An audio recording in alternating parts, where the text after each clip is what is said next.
Hello दोस्तों, नमस्कार। वाचस्पति उवाच ज्योतिष्य चैनल में आपका सरहद स्वागत है। हम दशमांश के बारे में ज्ञानवर्धक चर्चा कर रहे हैं और दशमांश के बारे में हर पहलू पर हम विस्तार से चर्चा करेंगे, ताकि दशमांश या कर्मांश क्या है, वो दशम भाव का विस्तृत स्वरूप है। तो विस्तृत स्वरूप में क्या होता है, ए टू जेड व्यवसाय, नौकरी, सर्विस के बारे में हम जातक की परिस्थिति पूरी जीवन की होती है और हर पहलू का कर्म के बारे में यहाँ से दशमांश पत्रिका से विचार किया जाता है। इसलिए तो दशमांश की चर्चा हमने छेड़ी है। और गत वीडियो में मैंने एक सूत्र दिया था कि ग्रह हो, दशमेश हो या लग्नेश हो, इसकी देवता कौन है डिग्री वाइज वो चुने, बाद में दिशा निश्चित कीजिए, दिशा के बाद अधिष्ठाता ग्रह की लग्न और दशम स्थान दोनों की दशमांश पत्रिका में जांच कीजिए, वो सही स्थिति में है या शुभ हुए है तो अवश्य कर्म, व्यवसाय, नौकरी, सर्विस करने की प्रथमदर्शी चांस या तो प्रोबेबिलिटी बहुत ही अच्छी बन जाती है। वो था पहला सूत्र। एक के बाद एक हम सूत्र अलग अलग वीडियो में देते जाएंगे और दशमांश के बारे में बहुत अच्छी तरह समझ सके, ताकि दशमांश के बारे में आज के जमाने में कहीं भी आपको जाना नहीं पड़े सीखने के लिए, या तो कोई भी हेतु आप पूर्ण ज्ञान दशमांश के बारे में मैंने जो अभ्यास किया है वो विस्तार से आपको समझाऊंगा। आज एक दूसरा सूत्र लेते हैं। पहले दिशा स्वामी लग्न और दशम स्थान दशमांश में देखे, अब लग्न को देखना है। ये सब चर्चा दशमांश पत्रिका की ही है, इसलिए दशमांश का ही लग्न समझिए। लग्न दशमांश पत्रिका में आप खोलिए या तो जांच कीजिए। अब दूसरे सूत्र की शर्त ये है कि लग्न शुभ कर्तरी में होना चाहिए, पाप प्रभाव इसमें नहीं होना चाहिए, पाप प्रभाव नहीं होना चाहिए। क्योंकि इसके पीछे का राज ये है कि आज के जमाने में हर कर्म करते हैं, हर व्यक्ति कर्म करते हैं, लेकिन कई बार ऐसा होता है कि कर्म करने की स्थिति अलग अलग होती है। किसी का कर्म व्यवसायिक सर्विस करके आमदनी करने का होता है। इसका मतलब ये नहीं है कि दूसरे लोग कर्महीन है। जब कोई वर या कन्या की पत्रिका मिलाते हैं तो क्यों मिलाती है, एक रथ के दो पहिए हैं।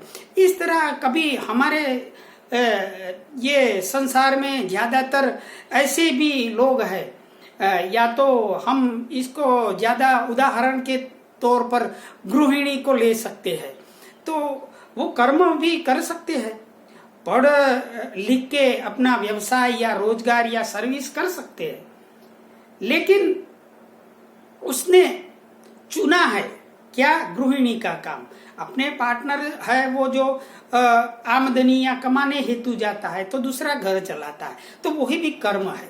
लेकिन कई बार ऐसा भी होता है कि ज्यादातर जीवन भर कोई कर्म ही नहीं करते हैं, या तो कर्म करने की उनकी इच्छा ही नहीं होती है। और इसका सबसे बढ़िया उदाहरण हमारे समाज में आदत जो गृहिणी होती है वही है। स्त्री की कुंडली में ज्यादातर घर बैठे बैठे किचन में हाउस वाइफ और ये सब कर्म करने का रवैया रहता है, और वही एक हमारा सामाजिक दर्जा भी है। तो इन लोगों की पत्रिका में क्या व्यवसाय सर्विस के योग होते हुए भी वो कर्म नहीं करते हैं। तो इसलिए पहले तो आपकी विल या तो कर्म करने की इच्छा होनी चाहिए, तब ये कर्म की जर्नी शुरू होगी। आपकी इच्छा ही नहीं होगी तो कैसे बनेगा। तो पहले विष रहता है। सो ये भी एक विचार करना पड़ता है कि इसके दशमांश पत्रिका में कर्म पढ़े लिखे अच्छे हैं, लेकिन संजोग ऐसा बन गया कि हाउस वाइफ बन गई, या तो पढ़े लिखे लोग होते हैं, वो कई लोग ऐसे भी होते हैं जो सर्विस करना नहीं चाहते हैं, रोजगार करना नहीं चाहते हैं, कि किसी के पति का या ससुराल का घर अच्छा है तो वो इसकी नौबत भी नहीं आती है, किसी के कर्म करने की इच्छा ही नहीं होती है, उसको संतोष होता है कि अब ज्यादा नहीं करना है, ऐसा भी होता है। तो पहले ये देखना पड़ता है लग्न पर जब पाप कर्तरी मीन्स लग्न के आजू बाजू में दूसरा और 12th हाउस, या तो षष्ठ स्थान या तो अष्टम स्थान से ग्रहों की दृष्टि होती है, और वो दृष्टि से या तो एक दूसरे की आसपास में अगल बगल में रहने से वो प्रभाव डालते हैं लग्न पर।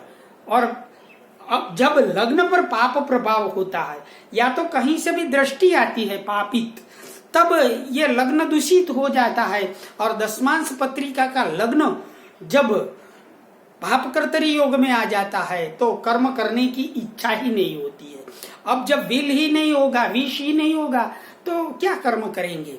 इसलिए पहले ये देखना पड़ता है। और ज्यादातर मैं इसमें स्त्री या तो औरत या तो गृहिणी, जो आदर्श गृहिणी होती है, इनकी 2-3 पत्रिकाओं की विचाराधीन करेंगे और इसमें देखेंगे कि उसने तो जीवन भर घर ही बैठे रहे और सब ही सुख मिलता रहा, कर्म नहीं करने से भी।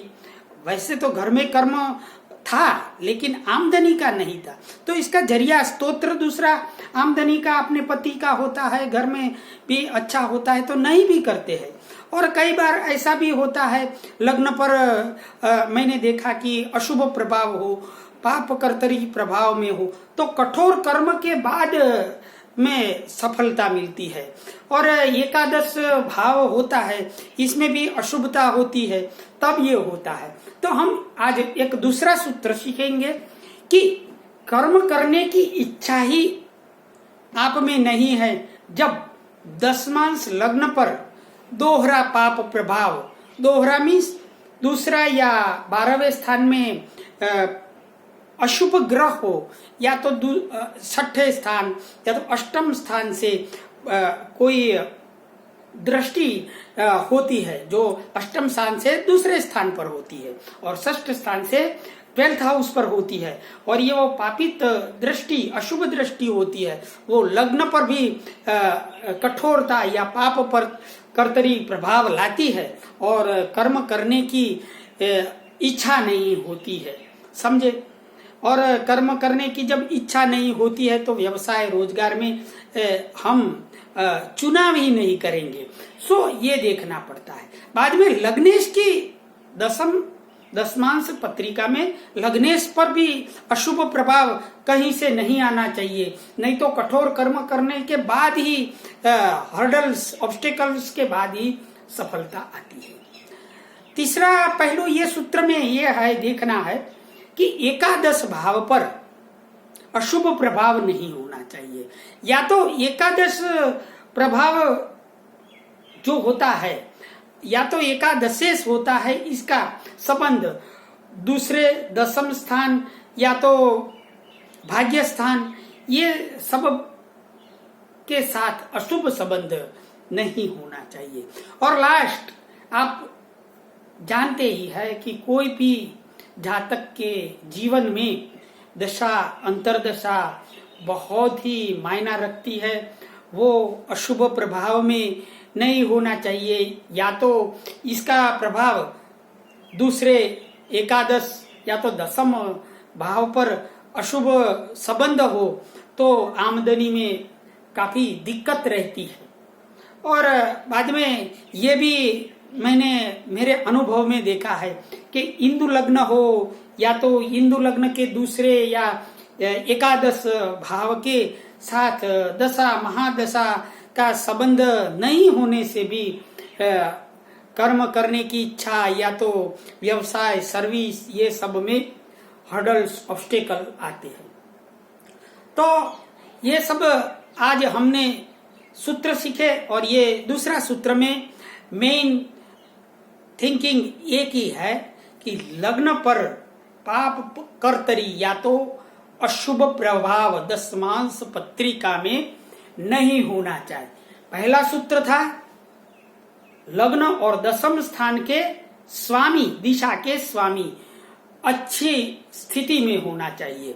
अब दूसरी परिस्थिति में हम देखेंगे कि ये जातक की प्रैक्टिकल पत्रिका है और ये जातक का जन्म 25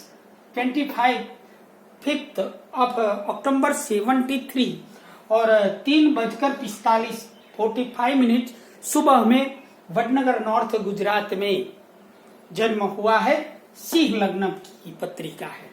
वैसे शुक्र बुध चतुर्थ स्थान में है, राहु पंचम स्थान में है, सूर्य नीच का है, चंद्रमा दूसरे स्थान में है, शनि केतु 11th हाउस में है और भाग्य स्थान में मंगल स्वगृही है। अब दशम पत्रिका पर आ जाते हैं। दशमांश पत्रिका में तो मेष लग्न है और लग्नेश मंगल तृतीय स्थान में है, जबकि दशमेश शनि छठे स्थान में है, बुध चतुर्थ स्थान में है, गुरु सूर्य और चंद्र भाग्य स्थान में है और शुक्र राहु एकादश भाव में है। अब इस दशमांश पत्रिका में ये एक आदर्श गृहिणी है। घर पे ही विवाह के बाद मैरिज के बाद सुख भोगते हैं और अच्छी आमदनी है इसके पति देव की, लेकिन कभी कर्म व्यवसाय के जरिए या सर्विस के जरिए आमदनी का स्तोत्र नहीं, नौबत आई ही नहीं है। तो क्यों ऐसा हुआ ये हम देखते हैं। तो आप देखें लग्न तो एक खुद मंगल तृतीय स्थान में है। अब ये मंगल वक्री है और 8 डिग्री और 9th कला का है और इसका स्वामी यम है और मंगल ही स्वामी हुआ और वो तृतीय स्थान में वक्री होकर है और वह साथ में अष्टमेश भी है। सो ये एक अशुभ प्रभाव हुआ क्योंकि इसके देवता ही खुद मंगल है और अष्टमेश भी है। अब आ जाते हैं दशमेश, शनि है, वो 11 डिग्री के हैं। सो ये सब आप देख लेना कि ये मंगल है तो यहाँ मेष राशि के, विषम राशि के इसके डिग्री वाइज यम देवता हुए, उस तरह शनि यहाँ पे हुए तो विषम राशि के हुए और वो 11 डिग्री के हैं, इससे राक्षस देवता ये और राहु इसका अधिष्ठित स्वामी हुए। तो यहाँ राहु भी 11th हाउस में शुक्र के साथ। तो अब लग्न पर पाप कर्तरी या तो अशुभ संबंध किस तरह होता था कि जैसे इनको काम करने की आदत या तो इच्छा ही नहीं हुई, क्योंकि ये मंगल वक्री था और भी तृतीय स्थान में पड़ा था और इस पर मंगल पर कोई पाप प्रभाव तो जरूर होना चाहिए, नहीं तो कर्म करने की इच्छा कितने भी सुख हो लेकिन होनी चाहिए। तो यहाँ आप शनि देव देखें तो शनि 7, 8, 9 और दशम दृष्टि, शनि की दृष्टि यहाँ दशम दृष्टि मंगल लग्नेश पर है और मंगल की भी लग्नेश की दृष्टि दशमेश शनि पर हुई। अब यहाँ राहु भी देखा जाए तो 1, 2, 3, 4, 5 मंगल पर राहु की भी दृष्टि है, लग्न पर 9वीं दृष्टि से केतु भी देख रहा है। अतः ये पाप कर्तरी या तो लग्न पर अशुभ प्रभाव होने से कर्म करने की दोहरे प्रभाव से इच्छा ही नहीं हुई। अब मैंने ज्यादातर देखा है कि इस दशमांश पत्रिका में कर्म करने के लिए तृतीयेश बलवान होना चाहिए। यहाँ तृतीयेश भी देखिए तो तृतीयेश नपुंसक ग्रह जो अपनी शत्रु राशि बुध की राशि में है और वो शनि की राशि को देख रहा है। यहाँ ये कर्म करने की नौबत ही नहीं आई, क्योंकि दशमांश पत्रिका आपके जीवन के कर्म की सब प्रकार की ऑटोबायोग्राफी या तो पूर्ण लेख है। जो जो कर्म जिस जिस सब्जेक्ट में करते हैं कर्म, इसके बारे में है।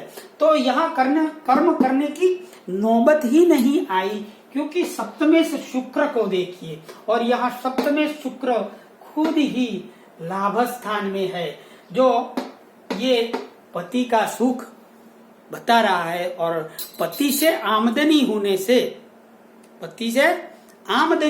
से धनेश और सप्तमेश है, वो इसकी वजह से ये नहीं आई है। और भी इसकी दशमांश पत्रिका देखे जाए तो गुरु, सूर्य और चंद्र, गुरु स्वगृही हुआ, जो गुरु यहाँ क्या है तो भाग्य स्वगृही हुआ। बाद में पंचमेश त्रिकोण स्थान में सूर्य है, और इसके साथ अपने खुद के घर पर रहने का चतुर्थेश चंद्रमा, सब तीनों ग्रह भाग्य स्थान में अपने प्रारब्ध के पुण्य बल से ये सब गाड़ी, घर, ये सब भोग रहे हैं।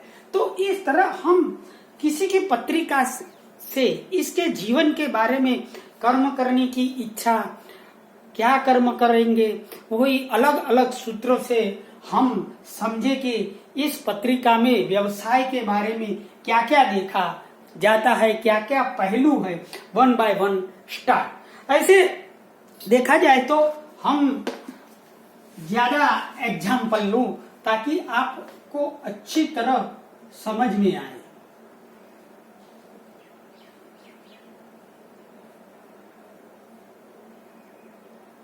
एक कॉन्सेप्ट है वो क्लियर कर देना चाहिए हर एक सूत्र पर से।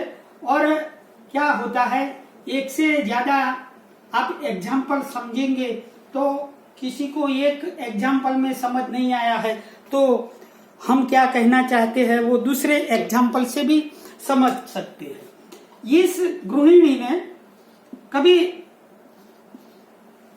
कर्म किया ही नहीं है, विवाह के बाद कठोर कर्म भी नहीं आया और पूर्ण आराम से अपने विवाह के बाद संपूर्ण सुख भोया, कर्म करने की नौबत ही नहीं आई। तो ये 15 अगस्त 69 और सुबह के 10:30 नॉर्थ गुजरात महसाना डिस्ट्रिक्ट का ये पत्रिका है। तो ये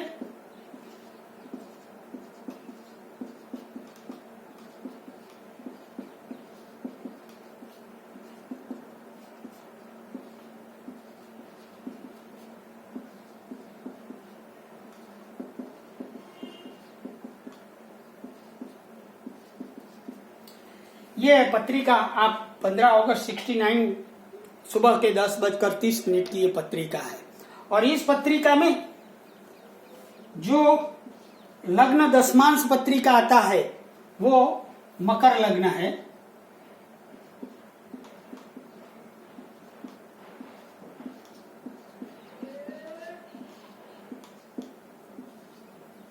यहां पर 12th हाउस में मंगल, सूर्य और शुक्र है 12th हाउस में।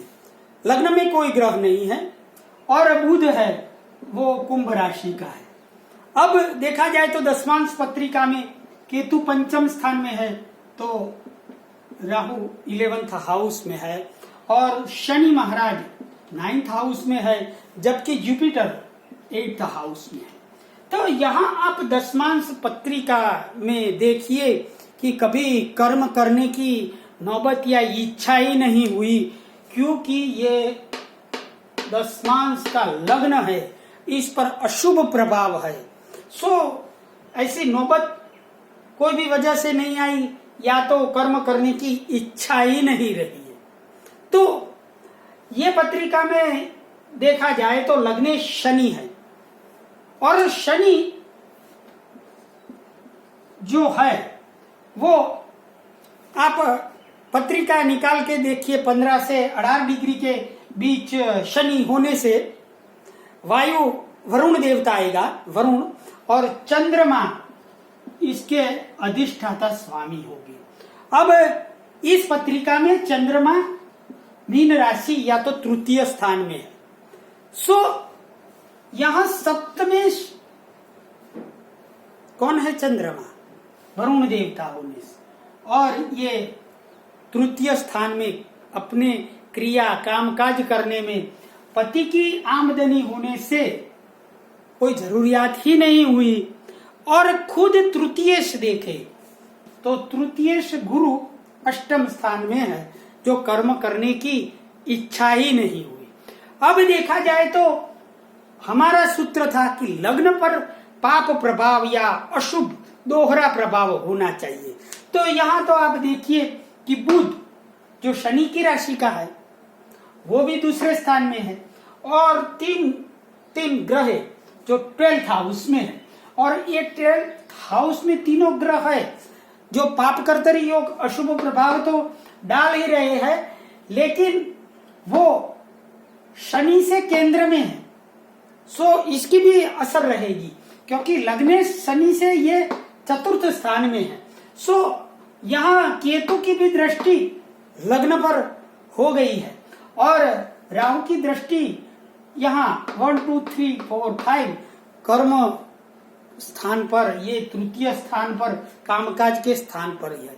तो यहाँ ज्यादातर लग्नेश शनि, चंद्र और शनि का विष योग बन रहा है, लग्नेश अतः अशुभ योग में आ गया, और इसके अगल बगल में देखे जाए तो दूसरे और 12th हाउस में भी पाप प्रभाव है। सो कर्म करने की इच्छा ही नहीं रही और जीवन भर गृहिणी रही। तो इस प्रकार हम दशमांश पत्रिका में, किसी की भी पत्रिका में जांच करना चाहिए कि कामकाज करने का योग बनता ही नहीं है, तो हम आगे देखें ये कामकाज के योग ही नहीं बनते हैं तो दूसरे योग कहाँ से बनेंगे, समझे। तो ये पहले देखना किसी की भी पत्रिका में जरूरी है कि कर्म करने का योग होता है या नहीं है, जातक की सोच कैसी है, और सोच पर ही जीवन में सब कुछ निर्भर होता है, और बाद में तो सभी योग बन जाते हैं। एक अभी भी प्रैक्टिकली तीसरा मैं आपको एग्जाम्पल देता हूं, जिसकी बर्थ ऑफ डेट है 19 जून और 1983 और इसका जन्म समय सुबह का है 5:45 AM कच्छ भुज, और ये पत्रिका वृषभ लग्न की है। वृषभ लग्न में मंगल और बुध है।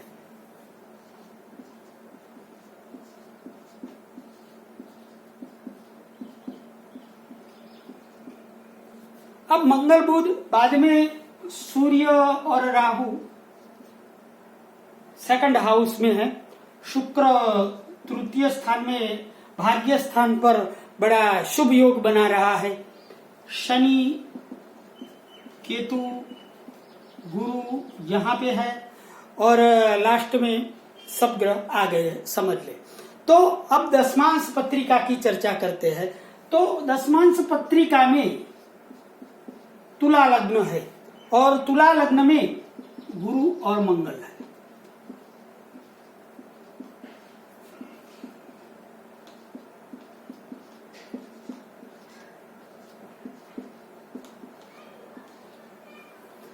अब यहाँ पे शुक्र नीचस्थ 12th हाउस में है, और चंद्र शनि सेकंड हाउस में है, सूर्य दशम स्थान में है, और राहु भाग्य स्थान में होने से केतु तृतीय स्थान में आएगा। तो यहाँ देखा जाए कि ये भी आदर्श गृहिणी ही रही, लेकिन यहाँ सप्तमेश मंगल है और वो लग्न में बैठा है, और 29th डिग्री का है, और ये मंगल देखा जाए तो वृषभ राशि में है, सम राशि का हुआ, जो इंद्र अधिष्ठाता ग्रह देवता हुए, और इंद्र का जो देवता है इसके कौन बनेंगे अधिष्ठित स्वामी, सूर्य, और सूर्य यहाँ पे दशम स्थान में है। सो पति से आमदनी है, सो ये घर पे ही गृहिणी रही और घर पे ही कामकाज करे, कर्म करने की इच्छा ही नहीं थी, जरूरत ही नहीं थी। लेकिन यहाँ कर्म करने की इच्छा या तो नौबत क्यों नहीं आई वो तो मैंने पहले राज बताया, लेकिन कर्म करने की इच्छा या जरूरत ही नहीं हुई क्योंकि लग्न पर पाप प्रभाव था। जो चंद्र और शनि सेकंड हाउस में है, शुक्र तो यहाँ नीच का 12th हाउस में है, मंगल भी लग्न में सूर्य के साथ ये योग बना रहा है, स्थापित योग, गुरु मंगल और सूर्य का स्क्वायर योग, और राहु की भी लग्न पर दृष्टि है। सो अतः ये लग्न देखे तो चंद्र शनि और शुक्र से अशुभ प्रभाव में, दोहरे प्रभाव में आ जाने से कर्म करने की इच्छा या तो जरूरत ही नहीं आई। आमदनी का स्तोत्र सप्तमेश था, वो भी समझाया। इस तरह आप किसी भी जातक की दशमांश पत्रिका की पहले हिस्ट्री देखने के लिए ये सूत्र का उपयोग करें कि इसकी परिस्थिति, कर्म के बारे में सोच, या तो इसको जरूरत क्या है। जब जरूरत होती है तभी आदमी भागता है, नहीं तो सबको घर बैठे सुख भोगने का, किसी को कर्म के बिना ही मन होगा ही, अवश्य होगा। तो इसी प्रकार की भी सोच होती है।